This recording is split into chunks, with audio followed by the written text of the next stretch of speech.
Well, well, well. What a chapter we have here. Not like explosively. Fuck, I did it again. That pun. Shit. Either way. This is We're not the going. second time we started this. Yeah, don't worry. We filmed for 30 seconds.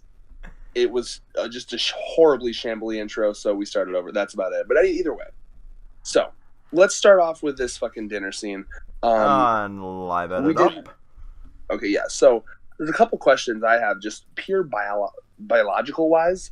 With the one in the lower right here, you see that there's for the first time a female build, as you mentioned in our 30-second one that we scrapped.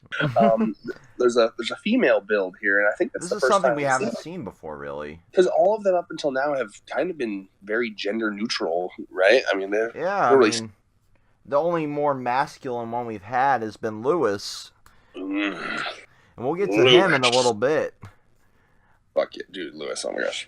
So yeah, no, I was just curious, like, how gender works for the demons. That's just a question that kind of came up to me. I can't I assume that's a woman or not. Because what we do know is that, like, the weird bulbousness of demons comes from, like, how many times they've regenerated. Remember? Yep. That was revealed.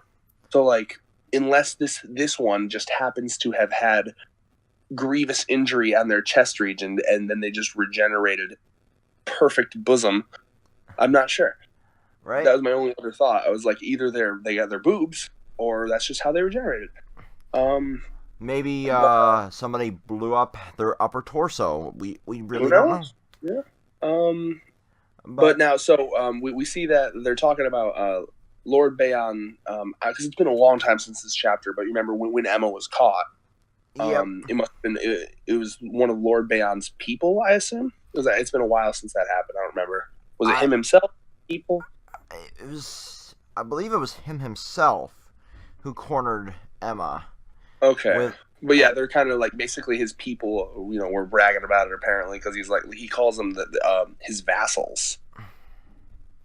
And the design on the lower left-hand corner panel is just fucking glorious. That almost like dreads on the fucking hair there.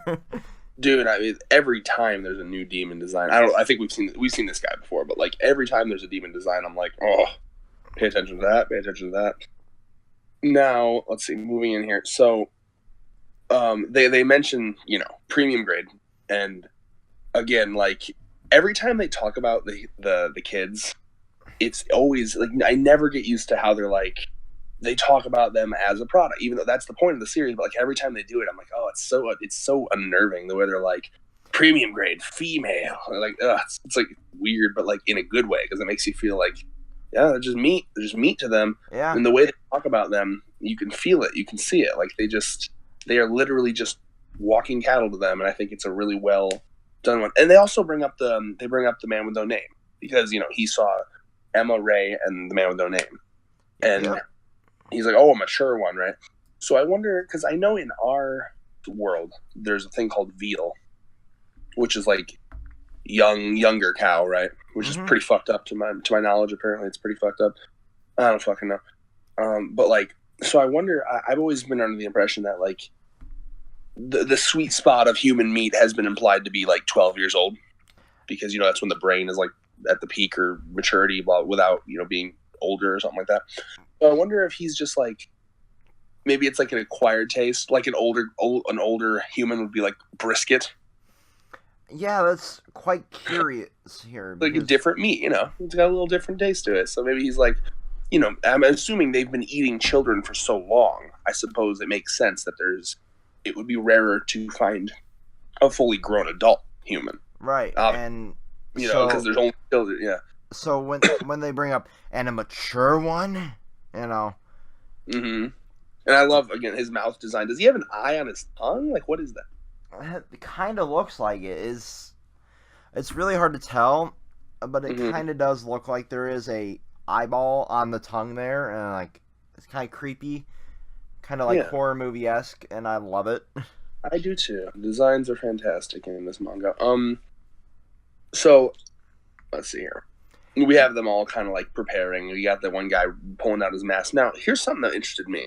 Lower left-hand corner of the page where we're on page four for me, where they're on the bottom, and he says it's been a long time since I've had mature meat. Right? You see, there's like an effect that happens when he pulls down his mask. You see that?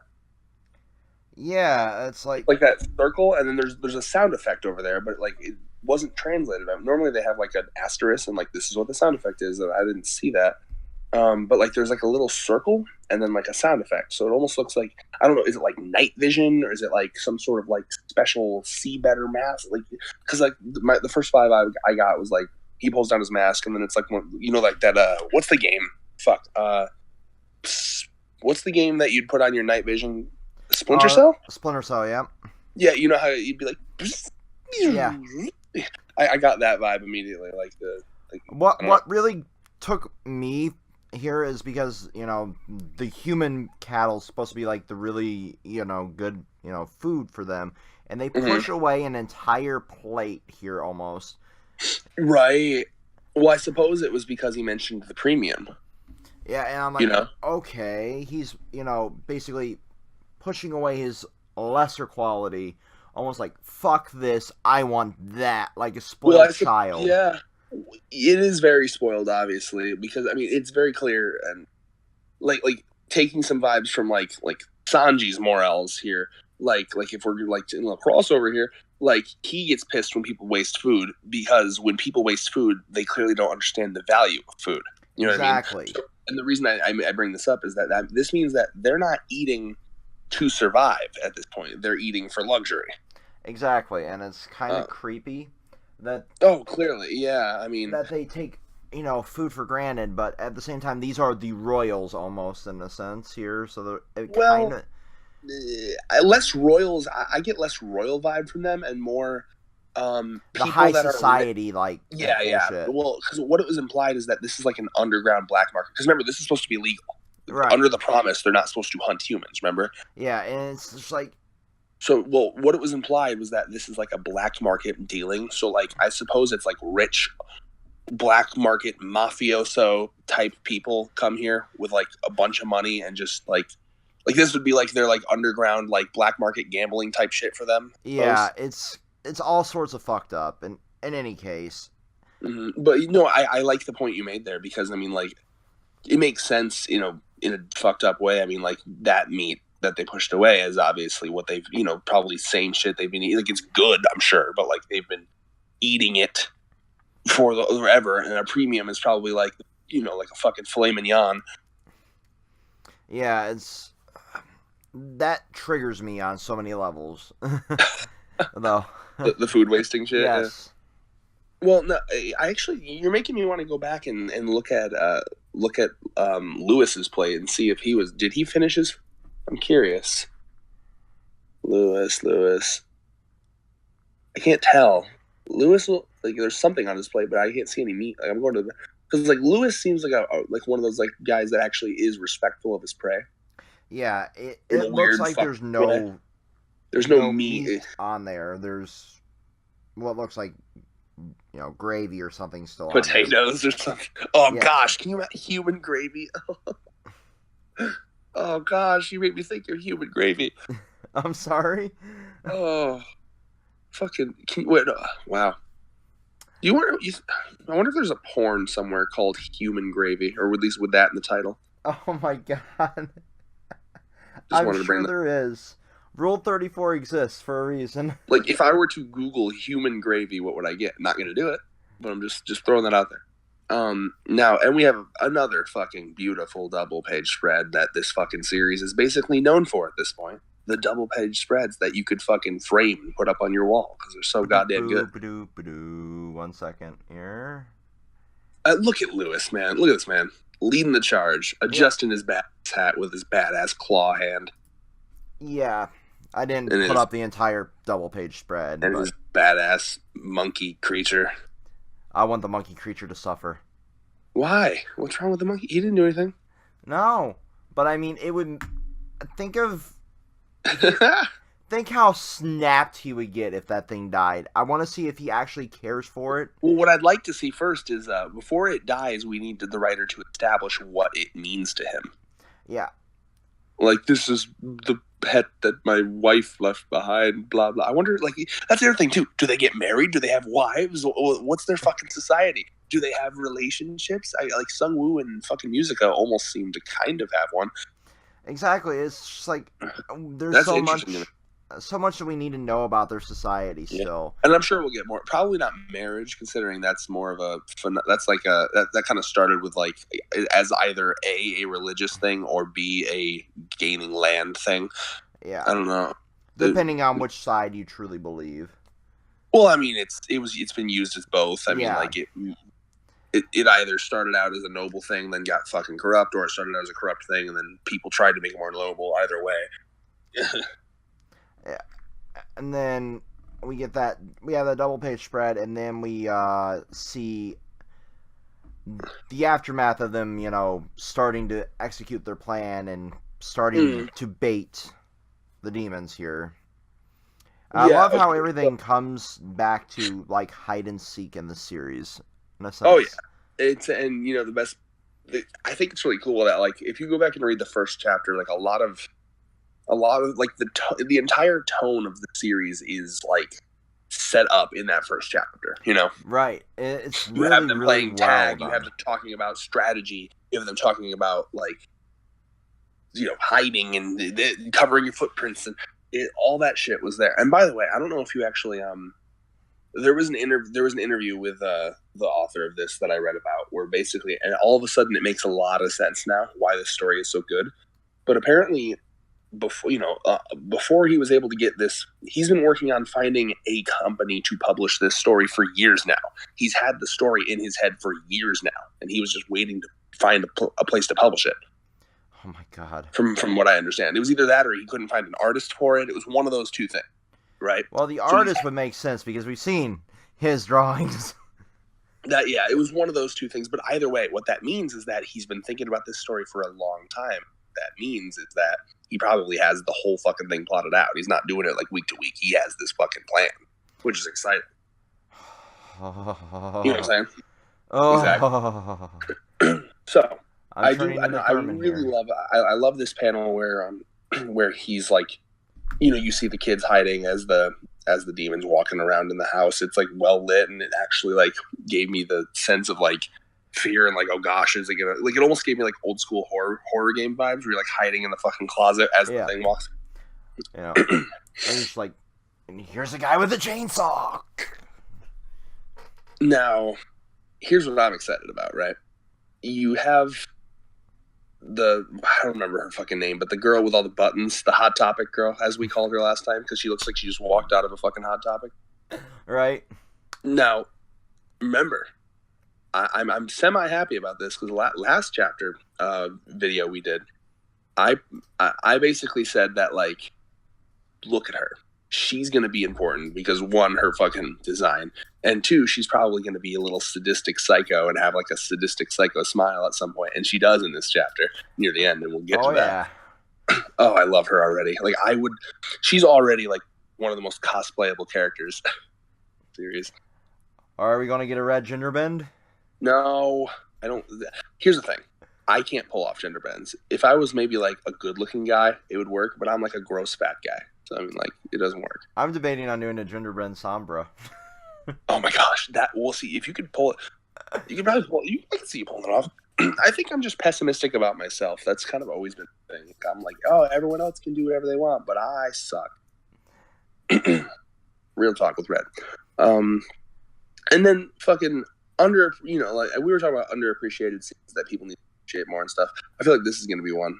This small little panel of Emma with a gun. I love it. She looks badass. She's fucking crouching. Like, it's just so cool. I love seeing her with an actual gun. Yeah, it's right. Like, this is what I wanted. This is what I wanted from the series from the very beginning. Like, them out there learning how to fire guns, learning how to do like fucking Metal Gear Solid style stealth fucking gun missions. It's awesome.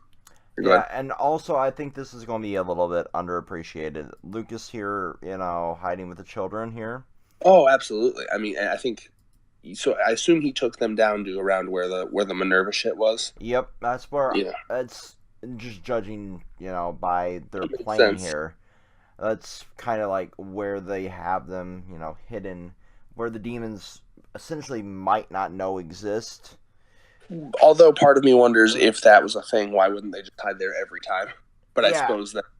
I suppose then they would find that if there was no one up there, then they'd get suspicious, I guess. Yeah. Anyway. But no, this panel of Emma with a gun, like, it's so good. It's so goddamn good.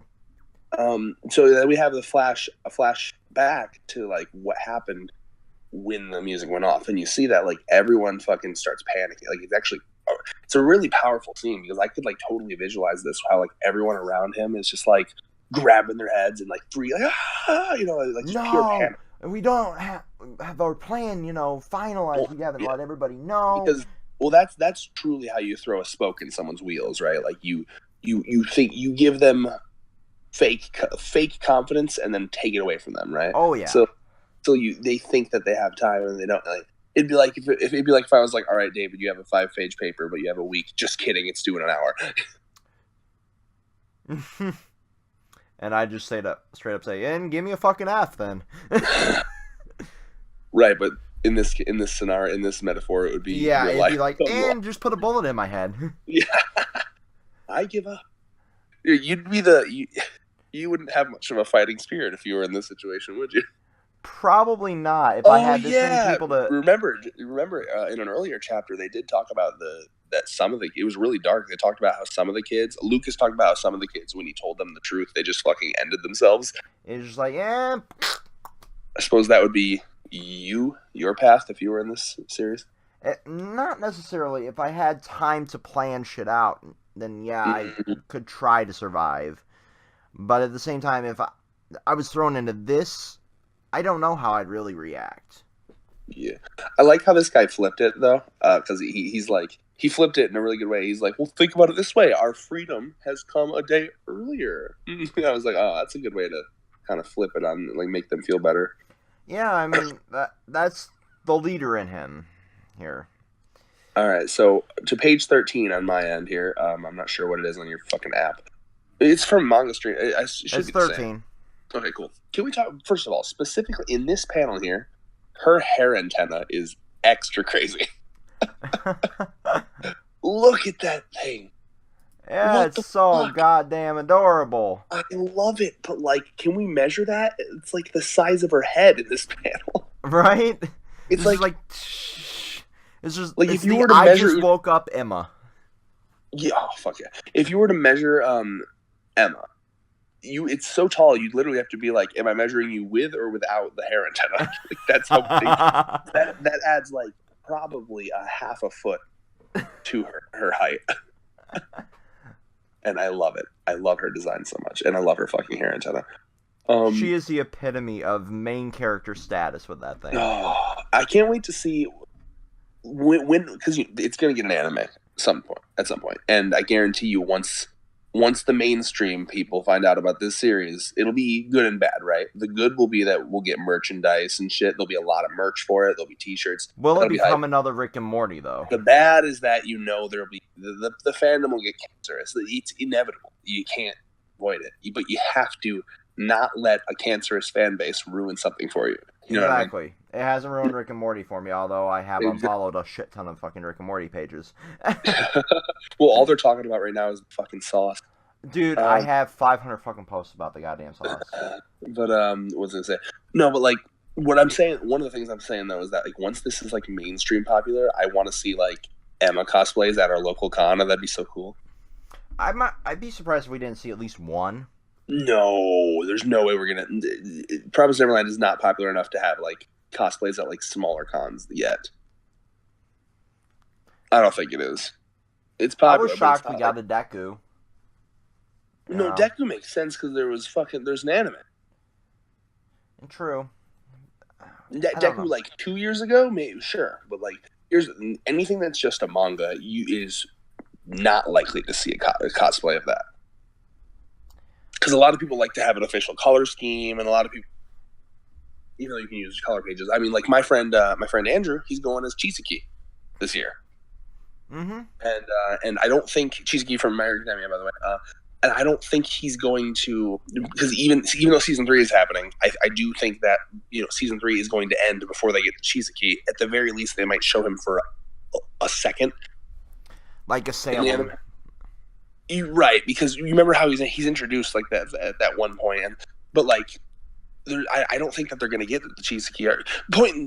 Point being, he is technically going to cosplay a manga-only character, and because of that, he probably won't get crazy recognized, because let's be honest here, as much as I love reading manga, the vast majority of fans wait until something's animated. You have no idea how many people I've talked to that are like, I don't like reading it. It has to be animated for me. I can't follow the fight scenes. It's like, oh my gosh, frustrating me. You frustrate Red. Shame on you. Well, my thing is, it's just like people like that aren't giving enough effort, right? Because I was the same. Listen, I remember when I first started, because Bleach was my first like big thing that I got into anime wise, not counting Dragon Ball Z. And with Bleach, when I transitioned over to buying the volumes, I remember at first I had a very hard time following action scenes in manga, because it was the first time I had to kind of animate it myself in my head, you know what I mean? Because I wasn't watching it. And I remember at first I was like, oh gosh, this is hard to follow. And you kind of just learn how to read manga. It sounds weird, but you kind of do learn how the more you do it, you know? It's very true. I was that way with Naruto. I was that way with Bleach. I was that way. I used to suck at following fight scenes, and now I am like, oh yeah, I see what's happening. I see what's happening.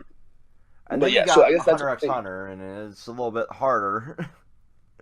In what regard? In plot following, yes. In action scenes, I don't think I have an issue. The really, really over the top fights, like the Kurillo fights and shit like that, where there's multiple powers implemented, that you gotta reread a couple times, know where everything's at. But fair enough. But either way, I guess my main point here is there are a lot of people out there that until it's an anime is when you're really going to start seeing cosplays. You know what I mean? Oh yeah. Like and that's why I mega respect people that like cosplay something that's just in the manga, because I'm like, oh, see, you got that fucking hipster value to you. I like it. As long as you're not an asshole. I like hipsters that don't proclaim that they're hipster. You know what I'm saying? You like the true hipsters, the ones that trends, but aren't cunts about it. Let's be honest. There is something fun about being into something that's a little underground. It's fun. Oh yeah. And like fucking, I loved reading Promised Neverland back, and I still love it. But I mean, it was really fun reading it like when it had like fucking 20 chapters. Right. But anyway, back to the chapter. Again, the designs on Lewis's team here on this page as well are just fucking phenomenal. Yeah, so we see actually, it's not Lewis's team. It's actually explained how it works. There's 4 leaders. Yeah, that's what I have Lewis, the live edit named as. Well, there's 4 groups of demons, and Lewis looks like he's alone. And that actually makes sense. Well, besides the monkey. Yeah, I want to know what the monkey does too. Is it like almost like an Avatar, esque, fucking the monkey's an extension of myself kind of shit, No, I'll be interested. It might just be his pet, but it might be like like a hunting dogs. Yeah, they could be that too. But well, what's interesting is so you have Lewis. There's Lewis and there's Luce. How do you fucking Luce? Lucy. Luce and Lewis. Luce Lewis. Fucking A. But like, so Luce, Luce, I think this was the asshole that almost got fucking axed by Emma. Yeah, I think so here, and that's fucking glorious. Are we going to get a rematch here? But no, so like, I like that their plan here is basically to lure Lewis away from everyone else, right? And it makes absolute fucking sense. Well, apparently Lewis is just like, I knew he was the strongest, but apparently like the way they're talking about it, apparently Lewis is just like fucking an A, while the rest of them are like a fucking C-. Right? Like because they're like confidently talking like, oh yeah, we could take out everyone else but Lewis. Fuck Lewis. We'll do obviously that later. They're talking about taking out everyone with surprise attacks, because they even say like, don't fuck up the surprise attack, because that's, if you fuck that up, you're basically screwed. But like, so it's interesting, and I guess it makes sense because, like I said, they've been doing the whole pretending to be helpless thing for so long, so it will definitely catch them off guard. I love how apologies for that. It's 3:30 here. I love how, we have a commitment to get this up as soon as we can. This is. I love how they've limited themselves to about 15 minutes to lure Lewis away from the rest of the assholes here. Yeah, we can maybe. David, I think I've decided that I want you to attempt cosplay Lewis. Just do it. I wonder if there's like supplies for this. No, you'd have to make it yourself. He's a very new character. Absolutely not. Well, okay. No, let's fucking discuss right now. How would you how do you cosplay Lewis? Let me look at what he's wearing. Okay. There's a trench coat, a fedora. Well, you got like. Is that a fedora? No, it's not a fedora. Like is that a fedora-like hat? You know. Right. You know. Okay. Let me look at this good picture. Oh, it's so sexy. The goddamn monkey. The mask. I'm curious. Like, what would you make the mask? It would probably be Eva foam or something like that. I'd pay somebody to make. And that monkey thing. I don't know, man. It'd be so cool. It would be cool. I'm not going to deny it would be fucking cool. But I do not have the skills to make this shit myself. The struggle of like a fucking character. Like I want to cosplay him, but it's impossible. Right. And how the fuck would you see with that thing? Well, I feel like one of the slits you could probably see out of. I'd be walking around like Geordi from the fucking Star Trek. Yeah. Bro, I feel. I was the same. I mean, like, I know how that feels. Well, like, that's why, like, what I've noticed a lot of people do when they have, like, crazy cosplays like that is they, like, set aside a time where they just walk around to cosplay. Like, it's not like you shop in that outfit, right? Like, you just, like, walk around for a couple hours in your cosplay being a badass, right? Well, my friends did that with their Salem because the hair piece was so goddamn heavy. Yeah, like, oh, wow. Like, you remember the guy who was doing Aku? Yeah. And it was, like, huge and tall? Oh, yeah. Like, he would just walk out and do that. And then remember, because Archon is fucking awesome. They have, like, that, like, I think they called it, like, I don't remember what they called it. It was something loud. They had, like, a specific room for, like changing in and out of your cosplay, whatever you wanted to. Uh-huh. So, like, yeah. But anyway. So, distracting Lewis, element of surprise. They see that this is true. They see the kids as defenseless prey. That's all they've ever seen them as. So, oh yeah, it will definitely shock them. Now, okay, getting to our fucking glorious hot topic girl. And again, like, this is what I go back to our last discussion. I said this. I was like, look at her. Look at how she's smiling, how happy she is. There's going to be a moment where she has a demonic smile. Did I not say this? Oh, yeah, you did. And then it fucking happened. Look at her. Look, it's almost like a Shinji smile. Ha! Actually, yeah. Today you're dealing with me. And then they whistle. And then in the next page, we have explosion! This threw me off. So I just want to make sure I didn't miss any conversation about an explosion in this chapter, right? I did not see any. So, like, I suppose this is going to be something that's going to be explained to us after the fact as well, because it's just like, what is it with these kids and their passion for explosives? Where did they get explosives? I suppose the same place they got guns. Like, you know, Emma wanted to blow up the entire fucking, facility, and now we have this. So, I guess the explosion was it just mainly meant as a distraction? Because, like, then they turned away, and then they were back, and then they were in the trees, like, all sniper style, which is awesome. Yeah, on the next page, the ending of the chapter, they're just, like, they're, fucking, guerrilla warfare style. Well, and what's cool, too, is, like, the kind of, like, reversal. Like, this time it's Lucas, the human being, like, all right, time to hunt. Exactly.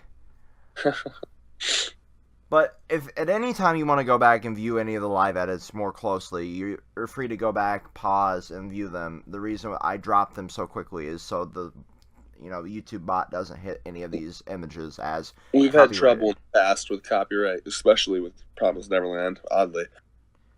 Exactly. So Yeah, I mean, like, I guess, like, it's not going to be a crazy long one by our standards, because normally we go, like, over I an mean, we've hour. been 30 minutes, so Right. What I'm saying, though, is that normally we go an hour. I don't think we'll need that for this chapter, because no, because this was mostly set up for this essentially war. Yeah.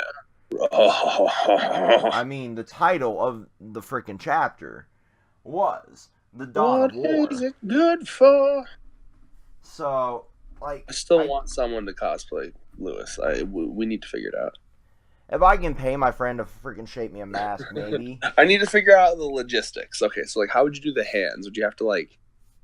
All of that would be Evafoam or, like, metal work. And I guess you'd just have to, like, have your actual hands in the sleeves and then, like, hold on to those, maybe? Yeah, it would be extremely awkward and one I would have to, drop off at the cosplay lounge, for sure. The struggle. I want it. I want it. Because that will be an insane fucking outfit. It'd be one of those, like, you definitely get attention for it. Let's be honest. If you did it well. Oh, yeah. And then someone would have to make you a plushie of that fucking monkey creature.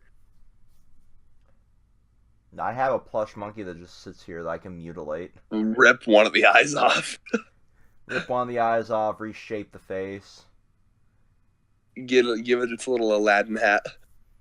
It belonged to my ex, so I don't give a fuck about it anyway. But anyway. Yeah, I guess predictions? Oh, fuck.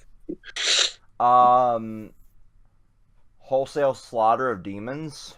Potentially a few kids dying. Well, here's my question, and remind me of this, David. Has Emma killed anything yet? Like, I know she's hunted birds. She fucking put the little, like, the flower, which I forgot the name of. What the fuck was it? I cannot remember that off the top of my head. I'm too goddamn tired. I had that in my head. I lied. Either way, she put the blood draining flower in the bird. But that's a bird. Yeah. And then she assisted in killing that one demon. She fought the feral animalistic demon, right? Yeah, so technically she's killed a demon. Has she killed any sentient thing yet? She hasn't. No. See, that's what I want to see, right? Like, how is she going to deal with that? Like, has she completely just blocked it off? Like, whatever, they're fucking assholes anyway. I don't care. Or will she feel for that? I wonder. Part of me wants an intellectual Emma to, like, have a conversation. Oh, I'm sure she'll have a conversation with Lewis. I'd love to see that. But at the same time, I want to see her just fucking snap. Which Emma do you want? The intellectual or the throwing axes at motherfucker? I'm torn here. Why not both? I want her to, maybe I can have both. I can have her talk to Lewis to try and redeem him like a main character kind of does. Just have that conversation like, why do you do what you do? Blah, blah, blah, blah, blah. And then he's just a smug piece of shit, and she just tosses an axe and cuts his fucking head open. Like, if she actually had a why do you do what you do conversation, I feel like Lewis would have, like, a pretty compelling answer to that. Like, my thought, it's like, it's instinctual, right? So, like, if I was writing this, I would take time to word this better, but off the top of my head, I would say something like, why do humans have sex? Why do humans, exercise? It's instinctual. Run, jump, climb, fornicate, eat. It's instinctual. We're born with it. Yeah, I could see him, going down that path for his answer. Because honestly, like, because I could totally see. I like putting my head into the head of another character, right? And I can just, like, I could feel it from Lewis's perspective. I could see him being like, "The fuck you talking about? Like, you're gonna play the moral high ground here? Like, humans have instincts too, Right? I would could totally that, see him. Yeah. Like, I'm trying to think of something he could compare us to. I don't know. Yeah, I guess it's like, I think that he could really have, like, some sort of conversation really explaining that, like, this is just what brings him the most pleasure in the world, and I guess he just and when you find something like that, you have to kind of convince yourself that it's not wrong, like or that it's like, oh, it's not too bad for me, right? Like I mean, like like anyone that's like into maybe alcohol or cigarettes, or they start to kind of be like, oh, I can quit anytime I want, or oh, it's fine, or, I don't do it too much, or so I'll be curious to see like how he justifies it in his head, if he justifies it at all, if he cares. That is a conversation I would like to see them have. Absolutely. Do you think any of the other, demons would have that conversation, or are they just going to, try and exterminate them as quickly as possible? Well, here's the thing. So, like, there's the LUCE guy, like the loose, or I don't know, how the fuck. That's the one that I believe Emma like just chucked an axe at, right? And the vibe I got from him was that he was like just a total like wuss, like he, you know what I mean? Right. He was the one that like, oh, how dare she, like she's like the fucking, or he was like the completely just meh, you know what I mean? Like he's the sniveling, like he's the Donald Trump of them. Oh, how was it gonna go? I mean, like I don't like Donald Trump, but it's a weird comparison. How dare they insult me, the fake news media? There you go. Now I get it. Well, I guess the comparison I was more making is like he is the perfect example of like, because when he was first introduced, the author was trying to make a comparison between Lewis and him, right? And it was like Lewis is, both of them are, at a farm where they can hunt children, and they're like corralled and in a cage, prepared for them. Most demons that would come to something like this probably are because they don't feel like they're like it's like almost like a handicap, right? Like, oh, here's your kids cornered up for you. And even Lewis has like a thing where he's like, oh my gosh, it's so boring. They're just cornered up. They're they're in a corner. They're not even running, right? And he talked about how most demons didn't mind that or even enjoyed it. And Luce, Luce, seems to enjoy it. Like he was like, he got off on it, just like a lot of them did. Like, haha, he loved the power over it, right? But Luce didn't want that. Luce wanted one that fought back. So Luce gave me the vibe of like the classic sniveling, like I enjoy having power over others, even if it's a shitty circumstance like this for them, Right. So he, to me, is the generic one that's just going to be there to be an asshole. I have no idea what's going to happen. Then you have the two where one of them actually looks like a woman figure, and then one of them looks like a man figure, and then they have like, it's just kind of like, you know what I mean? Those two, I don't know. They're interesting. Bayon, I feel like, will have some sort of importance because I think doesn't he own this place? Yeah, it's as far as I'm aware, he's the owner of this. Yeah, he does. I've gotten from the story here. So, wasn't there the scene with fucking Minerva's brother, where he was like, Lord Bayon, I have a proposal. Yeah. Mm-hmm. Yeah, so I think Bayon will do something, and then obviously Lewis will be the main one. But I do think that I think Luce, Luce, will be like the classic. Like he'll be the first one to die. He'll be like the fucking like, but how? You're just weak, defenseless kid. He'll be the stereotypical one. He'll be the example, I feel. And then the other ones, I think, will get something new and interesting from. Good point. I like how you put that. Thank you. Any other predictions here? Do you think we'll get the first, major demon death in the next chapter, or do you think we'll go back to Norman's story? Well, that's the thing. Remember what I said about in the chapter about Norman? What I ended up saying was that one of my biggest fears was that it was going to be one of those manga moves where it's like, here's an update on Norman, and you won't see him again for 50 more chapters.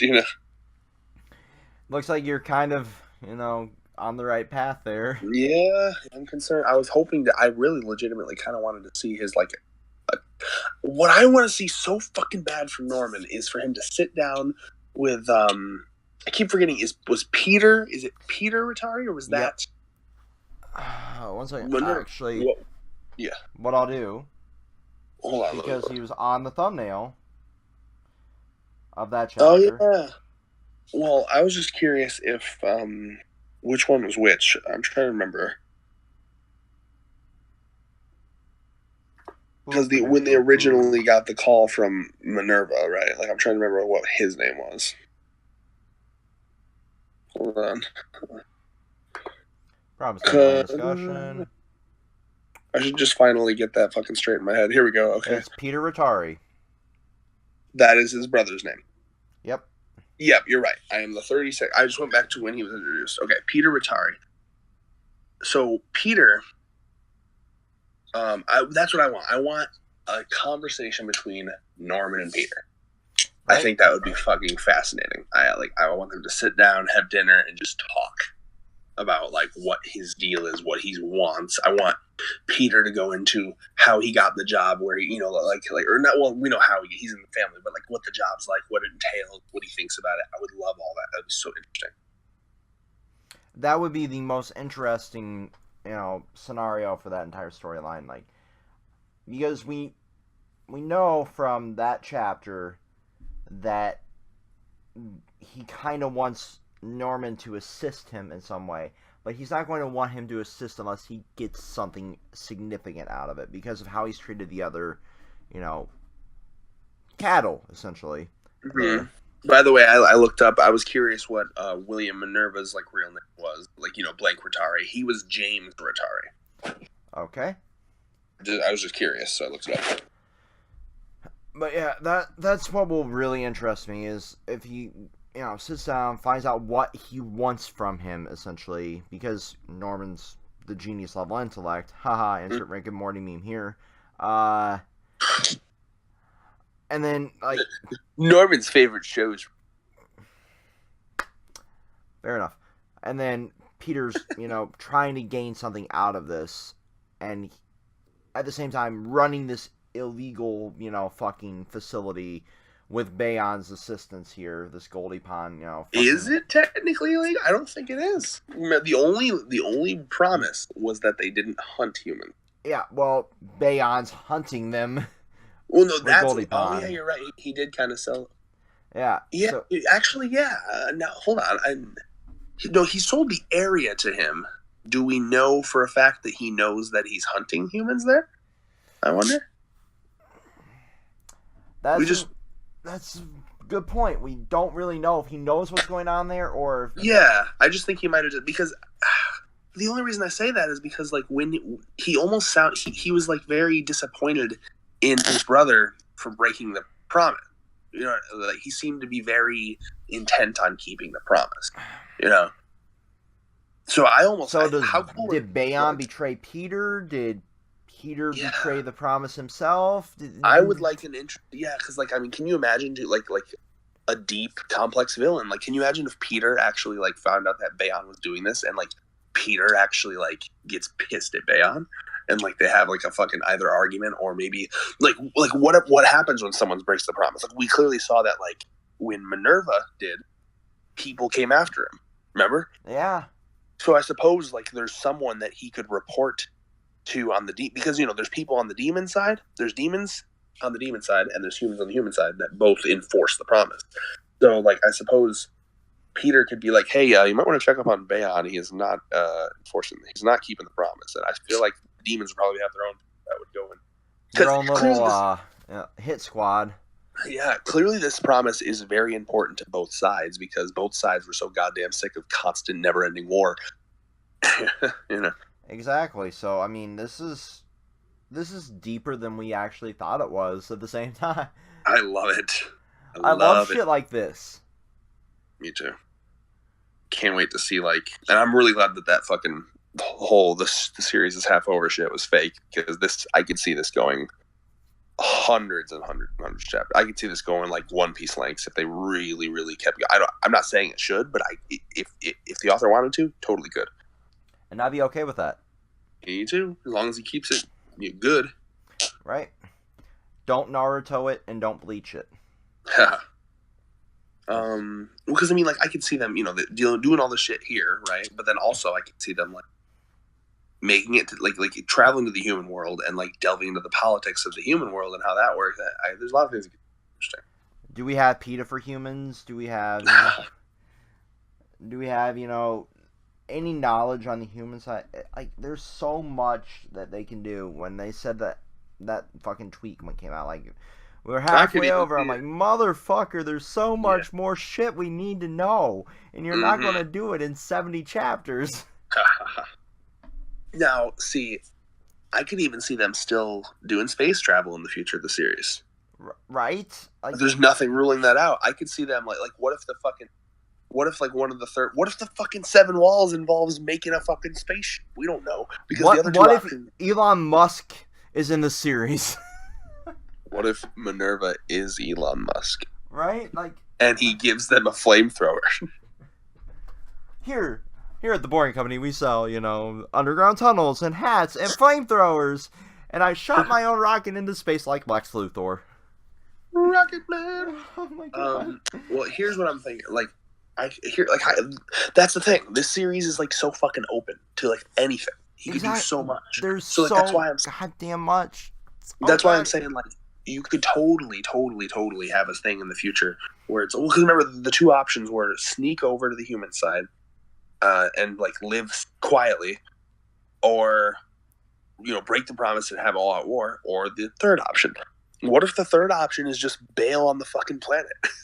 Right? We don't know what the Seven Walls are. Emma does, but we don't. Fuck. That fucking triggers me. Oh, it makes perfect sense here. I'm, placing the walls by the trajectory of the stars and then the fucking speed of my fart. We don't know how the fuck she did that. Well, I suppose what we're probably going to get is once they get out of here and she meets back up with Ray is probably when we're going to get like a whole fucking talk about what the Seven Walls are. Like, we'll find out about it at the same time Ray does. Yeah. We're living vicariously through Ray. Yeah. Well, and yet we're living, it's weird because we're also watching what Emma's doing. Yeah, I'm curious if Musica told us more than we saw in the text. Oh yeah, remember, because there was like a whisper thing. Remember? Yeah, it was like whisper, whisper, whisper, Seven Walls, Mm-hmm. And then Sung Ju, or what was his name again? I already forgot it. Sung Ju. Yeah. So yeah, he was like, "What the fuck? Tell them what are you doing?" Yeah. I still love that twist with Sung Ju, by the way, where he's just like, "Lol, JK, I wasn't a nice. I actually just like I won't eat them because they're not natural enough." It's like, oh, I'm a vegan. Thank you very much. Not even vegan. He's more of like he's like someone that would like be like, oh, I'm only chicken from like farms that like no, not even farms. No, you know what he is? He's like one of those people that like only eat meat that they actually hunt. Yeah, it's like you ever watch the Joe Rogan Experience? It's a podcast by Joe Rogan. I've watched it occasionally. Was that a yes or no you cut off? I watch it occasionally. He was talking about how he, after he like saw like a bunch of videos on how fucked up the farming process was, he literally became a hunter just because of that, because like he couldn't stop eating meat, but he also couldn't have the heart to buy meat. So he became a hunter just so he could keep eating meat and not support farms. Interesting. Yeah, because and his process was like that's a wild animal. You know what I mean? And like that at that point, that's part of the circle of life, the circle of nature. You're killing them. Boom, they're in there, done. There's no torture. There's no holding in pens. There's no artificial shit to make their meat better that fucks with their lives. Shit like that. So I think that's a relatively good point. Yeah. So like in a weird way, like he's kind of nice because he's like, oh, they shouldn't be put in like farms like that. I want natural humans in their natural environment. So I wonder if he's like a nicer than usual demon. And that's what makes this series so interesting, because like even the nice demons are fucked up by our standards, right? Right. And that shows how different their society is. Yeah, for sure. Holy shit. It's such a deep and complex series. I love it. I'm so glad it comes out at fucking 2:30 in the morning. I do not love that. Yeah. When I have to work at 9 a.m. Oh boy, second night in a row where I have 4 hours of sleep. Hey, at least you're sleeping better than me. Bro. Like, if it really is noises, just fucking turn on your fan, man. That's why I usually use Netflix and shit, but when my internet decides to do maintenance at like fucking 3 in the morning, and I can hear every creak in this place. Well, either way, let's end off this discussion here. Yeah, but anyway, thanks for tuning in. We'll be back for the One Piece discussion tomorrow. Nope, One Piece is on break. Oh, right, that's right. Holy shit! So there's only 2 discussions this week, plus the hiatus one. I think that I consider that's the hiatus. Yeah, so go check out that hiatus discussion. It's really interesting how hiatuses affect the industry and shit. Go check that out. And we'll try to do more discussions like that as well.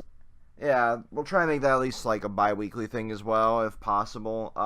If you like what we've done here, drop a like, comment, and subscribe to the channel. Yeah, that would be nice. And by the way, I'm going to get real with you for once. So many people just say like, comment, subscribe meaninglessly. Here's why we want that, right? When a like is like that dopamine release, right? Like when we see likes, it's like, oh, people like it. That gives us motivation to, keep doing it. If we're getting subscribers from it, it's like, oh my gosh, people are returning and actually returning for these videos. They love these discussions. They like our chemistry and how we talk about them. That's why. And also at 100 subscribers, we can actually make a link that's recognizable and it's not gibberish. My main thing is you have no idea how much joy that brings us to see our subscribers go up, to see our likes go up, to see our views go up, because we enjoy making these videos already, and to see like our channel doing well, it's just a really nice feeling. And we're trying to grow this channel into something. We're trying to make it into like maybe like a weekly anime manga review thing, as well as we're gonna do discussion things. I'm about to take a break from college and focus on like getting a more full-time job. And honestly, I think that even though I'll have a longer hours without homework constantly on my mind, I think I'll be able to actually work on editing more videos and doing fully edited videos. I'm almost done with the Hisoka analysis video that I've been working on for a while. That'll be up. So we're trying to build this into a thing. We have a lot of shows planned too, of ways to grow this channel, things that we've been planning for a long time. So please, if you like it, if you like our chemistry, the way we talk, please just spread the word if possible, because it's very fun to talk about this and interact with people in the comments and stuff. I love it. So, every comment we try to reply to as soon as it comes through. We will absolutely reply to you. If you fucking comment, we will reply to you. I haven't been getting notifications as quickly for some. I check the videos all the time. Yeah. But Red's constantly checking the videos, and if it's a question directed at me, I'll reply as quickly as he responds to me, like, hey, we got a comment on the video, I'm at work, can you respond to it, or whatever. It really means a lot to us. So again, thank you. Thanks for tuning in. Until next time, peace. Peace.